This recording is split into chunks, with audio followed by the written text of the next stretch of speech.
Саламатсыздар ма, құрметті көрермендер. Ең соңғы жаңалықтарды алғашқылар қатарында білгіңіз келсе, біздің арнамызға жазылуды және де бір ғана лайк түймесін басуды ұмытпаңыз. Лайк басқан қолдарыңыз Кабатулланың қабырғаларын ұстасын. Депутат Қазақстанда TikTokқа тыйым салуды ұсынды. Мәжіліс депутаты Аманжол Алтай мәжілістің пленарлық отырысында өскелең ұрпақтың тәрбиесіне жіті мән беру керектігін алға тартты, деп хабарлайды Ел-Каза ақпарат агенттігі. Мәдениет және спорт министрлігі ақпарат және қоғамдық даму министрлігімен бірігіп жұмыс істеу маңызды.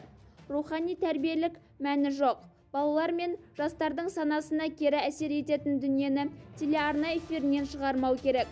Танымдық, тәрбиелік маңызы бар сапалы бағдарламаларға назар аударған жөн. Кинозалдарда жасөспірімдердің психикасына теріс әсер ететін кино өнімдерін көруге тыйым салу керек. Ата-аналар балаларын TikToktың ықпалынан сақтауы қажет. Балаларды тәрбиелеуге ерекше мән беру керек, деді Алтай. Бізді бақылауда жалғастырыңыз. Арнамызға жазылып, бір ғана лайк түймесін басуды ұмытпаңыз. Сау саламат болыңыз.